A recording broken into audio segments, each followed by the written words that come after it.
Hello student, next हमारी accounting term है बेटा गेन। ठीक है, गेन का मतलब होता है लाभ, और इससे पहले हमने अकाउंटिंग टर्म की थी प्रॉफिट। प्रॉफिट का मीन्स भी होता है लाभ। ठीक है, लेकिन दोनों में डिफरेंस क्या है?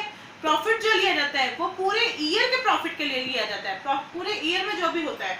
ठीक है, और जो गेन वर्ड होता है वो स्पेसिफिक के लिए। लाइक दैट द, अगर आपने कोई अपनी एसेट सेल की और एसेट्स की वैल्यू थी 10 लाख और आपने उसे कितने में सेल करी? 12 लाख में।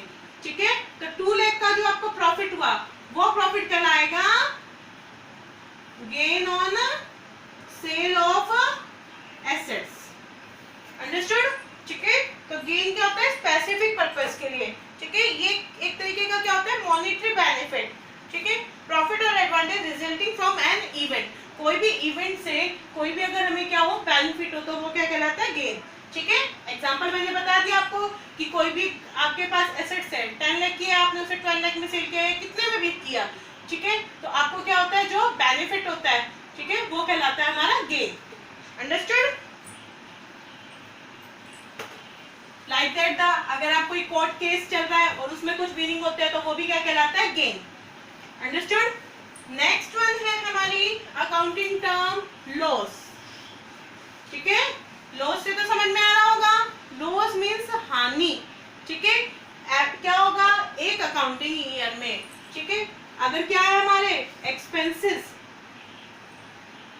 एक्सपेंसेस ओवर द इनकम, हमारे एक्सपेंसेस अगर ज्यादा है इनकम से, ठीक है, तो जो एक्सेस अमाउंट होगी that will be called the loss. For an example, complete year में हमारे एक्सपेंसेस है 2 लाख रुपीस के और हमारी इनकम है 1,50,000, that means the loss is equal to rupees 50,000।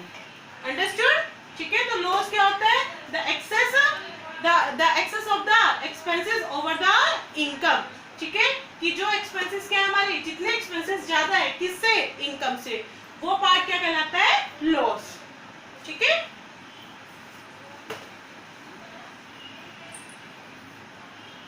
Next accounting term है हमारी परचेज। ठीक है, जो ये टर्म परचेज है ये बहुत ही स्पेसिफिक है। ठीक है, बिजनेस में आप जैसे आप ये परचेज को किसके लिए होगी? जो गुड्स जब आप परचेज करते हो, और गुड्स मतलब जिसका आपका बिजनेस में डीलिंग हो।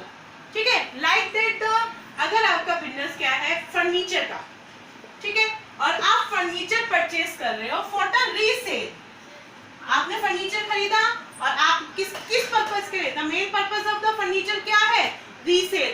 दैट मींस उसके लिए आप क्या यूज करोगे? क्या टर्म यूज करोगे? परचेज। आप वहां पे फर्नीचर नहीं यूज करोगे। आपका बिजनेस किसका है? फर्नीचर का है। आप फर्नीचर क्यों खरीदते हो? रीसेल के लिए। ठीक है, तो जो वहां पे टर्म यूज होगी परचेज। अगर ये फर्नीचर आपने रीसेल के लिए नहीं खरीदा है तो आप कौन सी टर्म यूज करोगे? Specific furniture. समझ में आया? ठीक है, the term purchase is used only for the purchase of goods. ठीक है, कि जो टर्म परचेज है वो सिर्फ किसके लिए यूज आती है? गुड्स के लिए। और गुड्स का मतलब ये है कि वो सामान जो आप दोबारा बेचने के लिए खरीदते हो। जो भी सामान आप दोबारा बेचने के लिए खरीदते हो उसके लिए क्या टर्म यूज होती है? परचेज। ठीक है, और भी हम एग्जांपल ले सकते हैं। ठीक है, बिजनेस के इट मींस कि एक बिजनेस में, ठीक है, एक जिस भी गुड्स का बिजनेस है, जिस भी सामान का बिजनेस है, ठीक है, अगर आप उनको खरीदते हो तो इसका मतलब क्या है? वो वहां क्या टर्म यूज होगी? परचेज। अंडरस्टूड? ठीक है, फर्नीचर हो गया, आप वुड हो गया, आपका क्या है? बिजनेस किसका है? वुड का। अगर आप वुड खरीद रहे हो रीसेलिंग के लिए तो वुड के लिए क्या टर्म यूज होगी? जब आप परचेज करोगे the term use is purchase. ठीक है, नेक्स्ट अकाउंटिंग टर्म है हमारी परचेज रिटर्न। ठीक है, अगर आपने खरीदा हुआ माल क्या कर दिया? वापस कर दिया। कौन सा खरीदा हुआ माल? जो आपने दोबारा बेचने के लिए खरीदा था, जो आपने रीसेल पर्पस के लिए खरीदा था। अगर आप उसे किसी भी वजह से, ठीक है, किसी भी कारण से, किसी भी कॉज से अगर वापस करते हो तो उसके लिए क्या टर्म यूज होगी? Purchase return. ठीक है,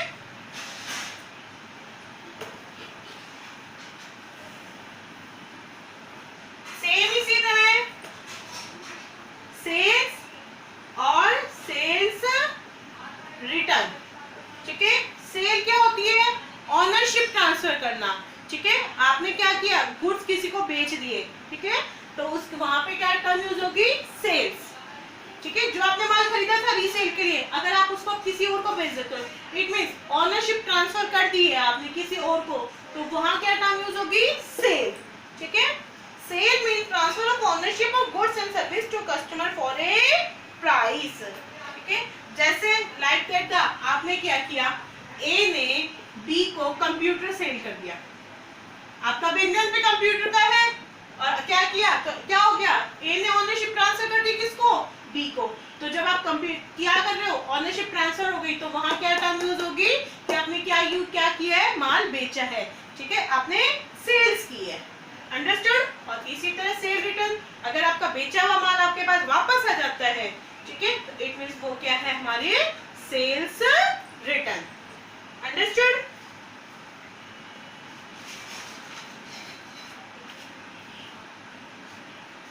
नेक्स्ट अकाउंटिंग टर्म है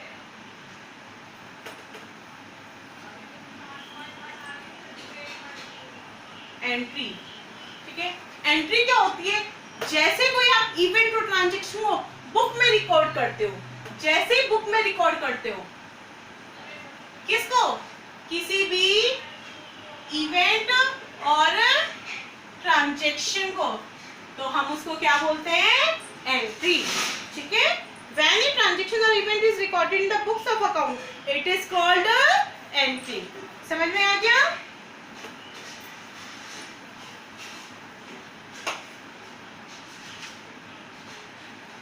नेक्स्ट अकाउंटिंग टर्म है हमारी बैड डेट्स, ठीक है। बैड मतलब क्या होता है, बुरा, ठीक है, और डेट्स मतलब दुपर, ठीक है।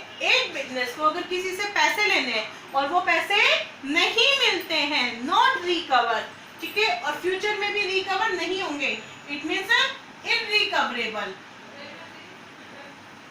जो अमाउंट क्या होगी, इनरिकवरेबल, कभी भी आपको नहीं मिल सकती, तो वो क्या कहलाते हैं, हमारे बैड डेट्स, ठीक है। समझ में आ गया बेटा कि जो भी हमें डेटर से क्या नहीं मिलते, पैसे नहीं मिलेंगे, वो क्या हो गए, बैड डेट्स। और इसको कहाँ रिप्रेजेंट करते हैं, debit side of the profit and loss account, ठीक है। नेक्स्ट है हमारी अकाउंटिंग टर्म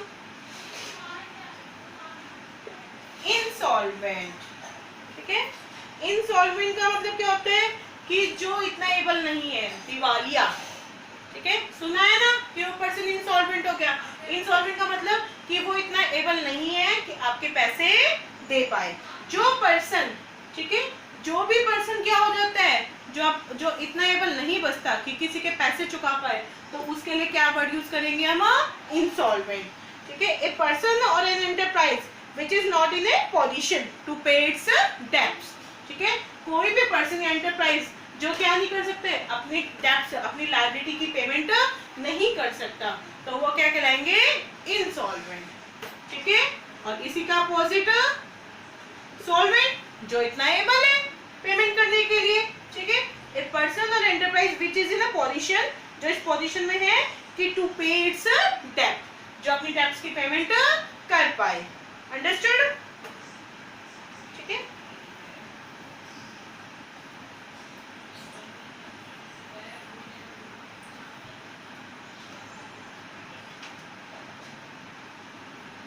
नेक्स्ट है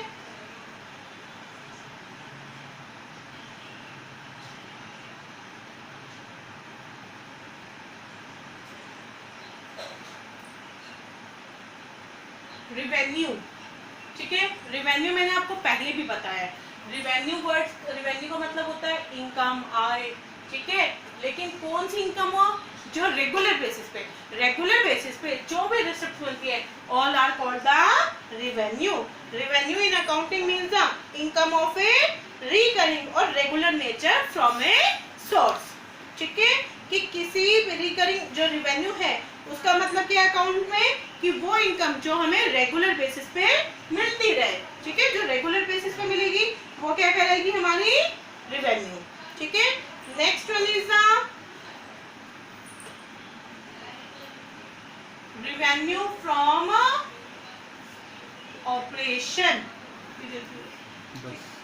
रेवेन्यू फ्रॉम ऑपरेशन का मतलब होता है कि जो रेगुलर एक्टिविटीज है वही दोनों में सेम ही होता है, ठीक है, लेकिन जो रेगुलर इनकम होती है वो रेवेन्यू कहलाती है, लेकिन जो रेगुलर और भी ऑपरेटिंग एक्टिविटीज, कुछ एक्टिविटीज होती है हमारी ऑपरेटिंग, इन्वेस्टिंग, फाइनेंशिंग, ठीक है, ऑपरेटिंग एक्टिविटीज से जो भी पैसा मिले हमें, ठीक है,